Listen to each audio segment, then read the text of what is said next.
Bar licence പുതുക്കുന്ന വിഷയത്തിൽ നയപരവും നിയമപരവുമായ പ്രശ്നങ്ങളുണ്ടെന്നും അത് പരിഹരിക്കാൻ സമയമെടുക്കുമെന്നുമായിരുന്നു മന്ത്രിസഭാ യോഗത്തിന് ശേഷം മുഖ്യമന്ത്രി പറഞ്ഞത്. അതിനകത്ത് നിയമപരമായ പ്രായോഗികമായ വശങ്ങൾ പരിശോധിക്കേണ്ടതുണ്ട്.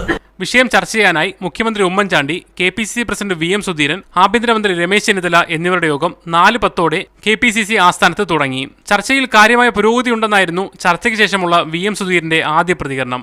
നേരത്തെയുള്ളതിനേക്കാൾ പ്രശ്ന പരിഹാരത്തിനുള്ള സാധ്യതകൾ അല്പം കൂടെ മെച്ചപ്പെട്ട അവസ്ഥയിലേക്ക് വരുന്നു. എന്നാൽ മദ്യലഭ്യത കുറയ്ക്കണമെന്ന പാർട്ടിയുടെയും മുന്നണിയുടെയും നയത്തിന്റെ സ്വീകാര്യതയെക്കുറിച്ചായിരുന്നു സുധീരൻ കൂടുതൽ സംസാരിച്ചത്. ബഹുമാനപ്പെട്ട കേരള ഹൈക്കോടതി വളരെ കൃത്യമായി ഏതെങ്കിലും തരത്തിലുള്ള നിയമ തടസ്സങ്ങളോ മറ്റു പ്രശ്നങ്ങളോ ചൂണ്ടിക്കാണിച്ചിട്ടില്ല. ബഹുമാനപ്പെട്ട മുഖ്യമന്ത്രിയുടെ മദ്യനയം സംബന്ധിച്ചുള്ള പ്രസ്താവന വളരെയേറെ സ്വാഗതാർഹമാണ്. LDFന്റെ തെറ്റ് ആവർത്തിക്കില്ലെന്നും ജനതാൽപര്യവുമായി മുന്നോട്ട് പോകുമെന്നും അദ്ദേഹം പറഞ്ഞു. LDF ഗവൺമെൻറ് ചെയ്ത ഒരു മഹാ അപരാധം തിരുത്തുക എന്നുള്ളതാണ് UDFന്റെ നിലപാട്. ആത്യന്തികമായി ജനതാൽപര്യം സംരക്ഷിക്കുക എന്ന പാർട്ടിയുടെയും മുന്നണിയുടെയും ആ നീക്കവുമായി തന്നെ മുന്നോട്ട് പോവുക.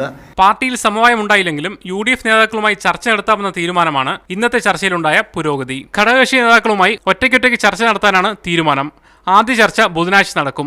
VM സുധീരനും മുഖ്യമന്ത്രിയും തങ്ങളുടെ നിലപാടിൽ ഉറച്ചു നിൽക്കുന്നതാണ് പ്രശ്നപരിഹാരം നീണ്ടുപോകാൻ കാരണം. പ്രശ്നപരിഹാരത്തിനായി രമേശ് ചെന്നിത്തല മുന്നോട്ട് വെച്ച ഫോർമുല സുധീരൻ തള്ളിക്കളഞ്ഞെങ്കിലും തന്റെ ദൗത്യവുമായി മുന്നോട്ട് പോകുമെന്ന് ചെന്നിത്തല പറഞ്ഞു. 418 ബാറുകളുടെ ലൈസൻസ് പുതുക്കുന്ന കാര്യത്തിൽ മെയ് 20 UDF യോഗത്തോടെ തീരുമാനത്തിലെത്താമെന്നാണ് ഇപ്പോഴത്തെ ധാരണ. മീഡിയ 1 തിരുവനന്തപുരം.